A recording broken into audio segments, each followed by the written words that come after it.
히브리서의 저자는 알 수가 없습니다. 유대교에 대한 기독교의 변증서라고 일컫는 이 책은 구약적인 사상에 근거하여 기독교 복음의 우월성을 강조한 책입니다. 예수 그리스도는 본질상 하나님의 아들이기 때문에 구약의 모든 선지자들이나 제사장들보다 위대하신 분이므로 우리가 구원을 얻기 위해서는 오직 예수 그리스도만을 믿고 그분께 순종해야 된다는 것입니다. 1장 하나님께서 예전에는 예언자들을 시켜 여러 번 여러 가지 모양으로 우리의 조상들에게 말씀하셨습니다. 그러나 이 시대 마지막 시대에 와서는 당신의 아들을 시켜 우리에게 말씀하셨습니다. 하나님께서는 당신의 아들을 통해서 온 세상을 창조하셨으며 그 아들에게 만물을 물려주시기로 하셨습니다. 그 아들은 하나님의 영광을 드러내는 찬란한 빛이지요. 하나님의 본질을 그대로 간직하신 분이며 그의 능력의 말씀으로 만물을 보존하시는 분이십니다. 그분은 인간의 죄를 깨끗이 쫓으시고 지극히 높은 곳에 전능하신 분의 오른편에 앉아 계십니다. 그리고 천사의 칭호보다 더 많은 아들이라는 칭호를 받으심으로써 천사들보다 더 높은 분이 되셨습니다. 예수께서는 어느 천사에게 너는 내 아들이다.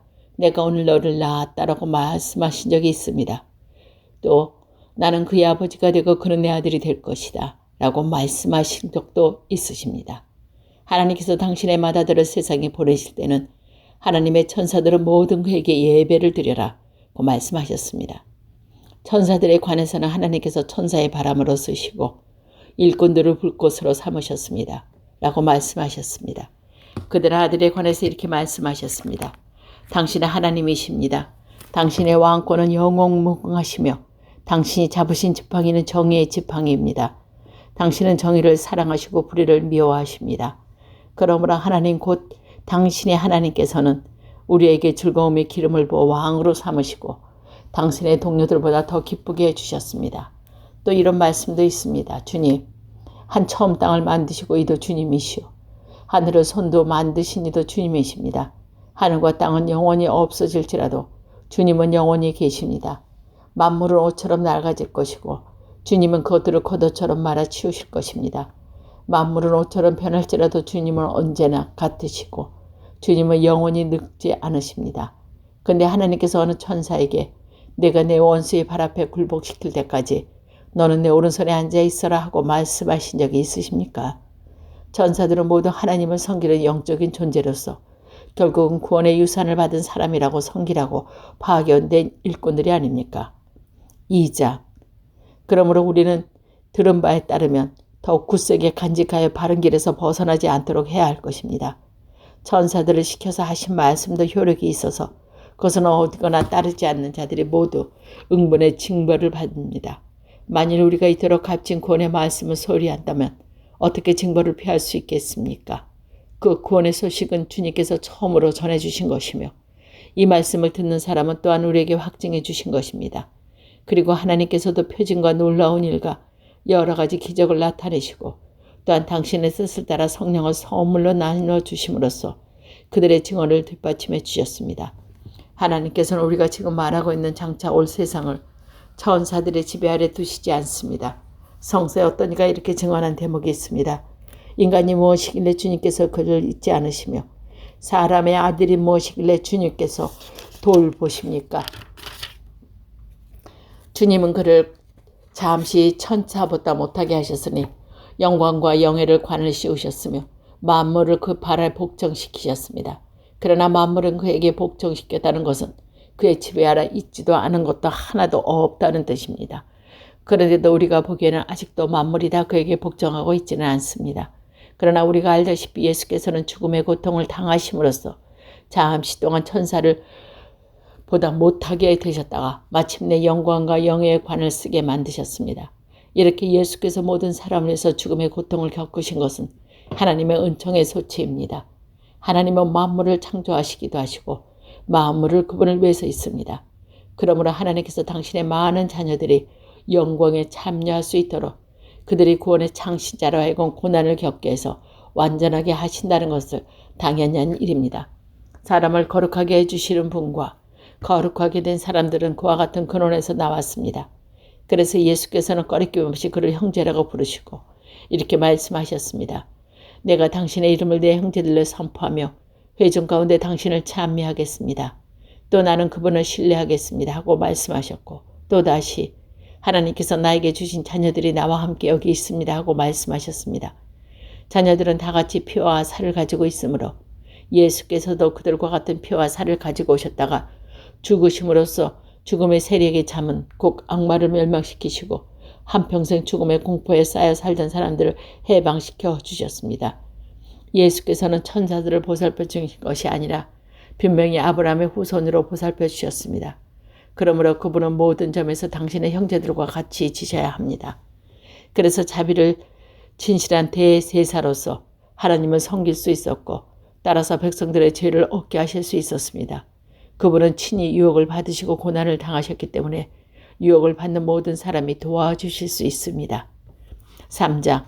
그러므로 하나님의 부르심을 함께 받은 성도 여러분, 하나님께서 보내주신 우리 신앙의 대제사장인 예수를 생각하십시오.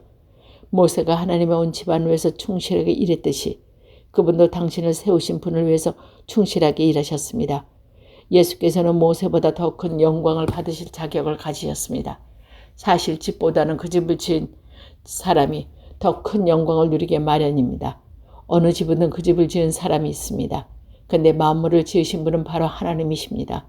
모세는 한갓종으로서 하나님의 온 집안일에 충실했으며 하나님께서 장차 말씀하시려는 것을 증언하였습니다. 그러나 예수께서는 하나님의 아들로서 하나님의 온 집안일을 다스리는 데 충실하셨습니다. 우리가 가진 희망에 대해서 확신을 가지고 또 그것을 자랑스럽게 여기는 한 우리는 하나님의 집안 사람들입니다. 그러므로 성령께서는 이렇게 말씀하십니다. 너희가 오늘 하나님의 음성을 듣거든 광야에서 유혹을 받고 반역하던 때처럼 완악한 마음을 품지 말아라. 너희 조상들은 40년 동안이나 하나님께서 하신 일을 보고도 하나님을 시험 삼아 떠보았다. 그러므로 하나님께서 그 세대를 보시고 노하시며 이렇게 말씀하셨다. 그들은 언제나 마음이 빗나가서 나의 길을 알지 못했다. 내가 노하여 맹세한 대로 그들은 결코 내 안식처로 들어오리 못하리라. 형제 여러분 중에는 믿지 않는 악한 마음을 품고 살아계신 하나님께로부터 떨어져 나가는 사람이 없도록 조심하십시오. 성서의 오늘이라고 한 말은 우리에게도 해당하는 말이나 날마다 서로 격려해서 아무의 죄도 속임수 넘어가 고집 부리는 일이 없도록 하십시오. 우리가 처음에 확신을 끝까지 지켜나가면 그리스도와 함께 상속자가 될 수 있습니다. 성서에도 이런 말씀이 있습니다. 너희가 오늘 하나님의 음성을 듣거든 반역 가태처럼 완악한 마음을 품지 말아라. 그분의 음성을 듣고도 반역한 자들은 누구였습니까? 모두 모세의 인도를 받아 이집트로 빠져나온 사람들이 아니었습니까? 40년 동안이나 하나님을 노여롭게 한 사람은 누구였습니까? 죄를 지은 자가 아닙니까? 그들은 죽어서 시체가 광야에 널려져 있었습니다. 하나님께서 결코 당신의 안식도에 들어가지 못하라는 것을 하신 것은 아닙니다. 누구에게나 하신 맹세였습니다. 순종하지 않는 자들에게 하신 것이 아닙니까? 그러나 그들이 안식도에 들어가지 못한 것은 결국은 믿지 않았다는 탓이라는 것을 알 수 있습니다. 4장. 하나님께서는 당신의 안식처에 들어가게 해주시겠다는 약속이 살아있으니 여러분 가운데 이 기회를 놓쳐버렸다고 생각하는 사람이 있어서는 안 되겠습니다. 우리도 그들과 마찬가지로 그 기쁜 소식을 듣지 않았습니까? 그들은 복음의 말씀을 듣고도 그것을 믿지 않았으므로 그 말씀이 그들에게 아무런 소용이 없었습니다. 이것은 하나님께서 내가 노하여 맹세한 대로 그들은 결코 나의 안식대에 들어오지 못하리라 고 말씀하신 대로였습니다. 그러나 우리는 믿었기 때문에 그 안식대에 들어가게 될 것입니다. 사실 하나님께서도 세상을 창조하셨을 때 일을 다 마치시고 쉬셨습니다. 이것은 일곱째 날에 관하여 성서 어디엔가 하나님께서는 당신의 모든 일을 마치시고 일곱째 날에 쉬셨다고 기록된 말씀대로입니다. 다시 한번 말하지만 그들은 결코 나의 안식처럼 들어오지 못하리라고 하셨는데 과연 그들이 먼저 그 기쁜 소식을 전해 듣고도 순종하지 않은 탓으로 그 안식을 누리지 못하였습니다. 그러나 다른 사람들이 안식을 누릴 기회가 아직도 남아 있습니다. 그래서 하나님께서는 오늘이라는 날을 다시 정하시고 오랜 세월이 지난 뒤에 앞서 이용한 대로 다윗을 시켜 너희가 오늘 하나님의 음성을 듣거든 완악한 마음을 품지 마라 고 말씀하신 것입니다. 여호수아가 그들에게 안식을 주었다면 그 뒤에 하나님께서 또 다른 날이 있으리라고 말씀하시지 않았을 것입니다. 그러므로 하나님의 백성에게는 아직도 참 안식이 그대로 남아있는 것입니다. 하나님께서 당신의 일을 마치고 쉬신 것처럼 하나님의 안식처에 들어가니도 그의 일손에 멈추고 쉬는 것입니다. 그러니 우리도 그 안식을 누리도록 힘써야겠습니다. 옛 사람들처럼 순종하지 않고 있다가 낭패를 보아서도 되겠습니까? 하나님의 말씀은 살아있고 힘이 있으며 어떤 쌍날캄보다도 더 날카롭습니다. 그래서 사람의 마음을 꿰뚫어 영혼과 정신을 갈라놓고 관절과 골수를 쪼개 그 마음속에 품은 생각과 속셈을 드러냅니다. 비점을 치고 하나님 앞에 드러나지 않는 것이 없습니다. 하나님의 눈앞에는 모든 것이 다 벌거숭이로 드러나기 마련입니다. 언젠가는 우리도 그분 앞에서 심판을 받아야 합니다. 우리에게는 하늘로 올라가신 위대한 대제사장이며 하나님의 아들이신 예수가 계십니다. 그러므로 우리는 그분에 대해 신앙을 굳게 지키십시다. 우리의 사제는 연약한 우리의 사정을 몰라주시는 분이 아니라 우리와 마찬가지로 모든 일에 유혹을 받으신 분입니다.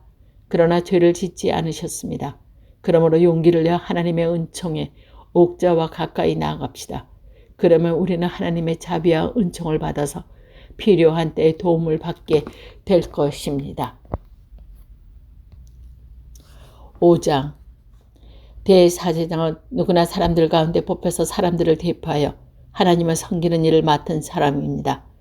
그래서 대사제는 속죄를 위해서 예물과 희생제물을 바치는 것입니다.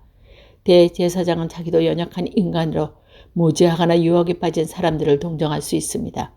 그는 또 이렇게 연약하기 때문에 백성을 위해서뿐만이 아니라 자신을 위해서도 속죄의 제물을 바쳐야 하는 것입니다.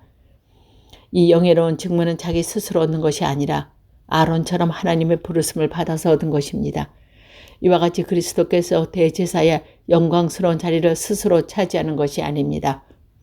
그 영광스러운 자리는 너는 내 아들 내가 오늘 너를 낳았다라고 말씀하신 하나님께서 주신 것입니다. 또 성서의 다른 곳을 보면 너는 멜기세덱의 사제 덕분을 잇는 영원한 사제이다 하고 말씀도 있습니다. 예수께서는 인간으로 이 세상에 계실 때 당신을 죽음에서 구해낼 수 있는 분이시며 큰 소리로 눈물로 기도하고 간구하셨고 하나님께서 당신을 경외하는 마음을 보시고 그 간구를 들어주셨습니다. 예수께서는 하나님의 아들이셨지만 고난을 겪음으로써 복종하는 것을 배우셨습니다. 그리고 완전하게 되신 후에 당신에게 복종하는 모든 사람을 위해서 영원히 구원의 근원이 되셨으며 하나님께로부터 멜기세덱의 사제 직분에 있는데 대사제로 임명받으셨습니다. 이것에 관해서 하고 싶은 말은 많지만 여러분의 귀가 무뎌지고 알아듣도록 설명하기 어렵습니다. 여러분은 벌써 오래전에 남을 가르치는 사람이 되어야 할 터인데 하나님의 말씀의 초보적 원리를 남에게서 다시 배워야 할 처지입니다. 단단한 음식을 먹지 못하고 아직도 젖을 먹어야 할 형편입니다. 젖을 먹어야 할 사람은 아직 어린아이이니 옳고 그른 것을 분별할 능력이 없습니다. 그러나 성숙해지면 단단한 음식을 먹게 됩니다. 성숙한 사람은 훈련을 받아서 좋고 나쁜 것을 분간하는 세련된 지각을 가지고 있습니다. 6장 그러므로 우리는 그리스도의 초보적 권리를 넘어서서 성숙한 경지로 나아갑시다. 이제 와서 죽음에 이르는 행실을 벗어 돌아서는 일과 하나님은 믿는 일과 세례와 안수 그리고 죽는 자들의 부활의 영원한 심판과 같은 기초적인 교리를 다스이 배우는 일은 없도록 합시다. 하나님께서 허락하신 대로 우리는 성숙한 지경으로 나아가야 할 것입니다. 한번 빚을 받아서 하나님의 선물이 주는 기쁨을 맛보고 성령을 나누어 받는 사람들이 또 하나님의 선한 말씀과 앞으로 올 세상의 권세의 맛을 본 사람들이 이제 배반하고 떨어져 나간다면 이것은 하나님의 아들을 다시 제 손으로 십자가에 못 박혀 욕을 보이는 셈이니 그들에게는 다시 회개하고 새 사람이 될 가망이 없습니다. 땅이 자주 내리는 빚을 빨아들여 농사 짓는 사람들에게 유익한 농작물을 내주면 하나님께서 그 땅을 축복하실 터이지만 가시나무 엉겅퀴를 내게 되고 그것은 아무 쓸모가 없어서 오래지 않아 저주를 받아 마침내 불에 타 버리고 말 것입니다. 사랑하는 형제 여러분, 우리가 이런 말을 하지만 여러분은 더 좋은 구원의 축복을 받고 있다는 것을 우리는 확신합니다. 하나님은 불의한 분이 아니시며 여러분이 지금까지 성도들에게 봉사해왔고 아직도 봉사하면서 당신의 이름을 위해서 보여준 선행과 사랑은 결코 잊지 않으십니다. 우리는 여러분 각 사람의 희망을 성취하게 끝내 값으로 열성을 보여주길 바랍니다. 게으른 자가 되지 말고 믿음과 인내로서 하나님께 약속하여 주신 것을 상속받는 사람들을 본받으십시오. 하나님께서는 아브라함에게 약속하실 때에 당신보다 더 위대한 분이셨습니다. 당신 자신을 두고 맹세하시며 반드시 내가 너에게 복을 주고 너희 후손을 번성하게 하겠다고 말씀하셨습니다. 과연 아브라함은 끈기 있게 기다려서 하나님께 약속하신 것을 받아왔습니다.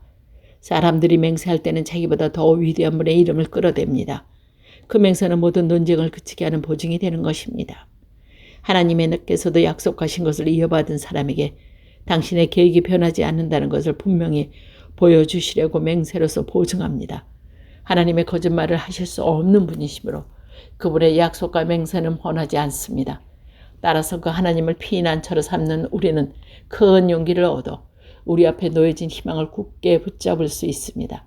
이 희망은 닭과 같아서 우리의 영혼을 안전하고 든든하게 보호해주며 하늘 성소의 지성소까지 들어가게 해줍니다. 예수께서는 멜기세덱의 사제 직분을 따라 영원한 대제사가 되셔서 우리 모두 앞서 그곳에 들어가셨습니다.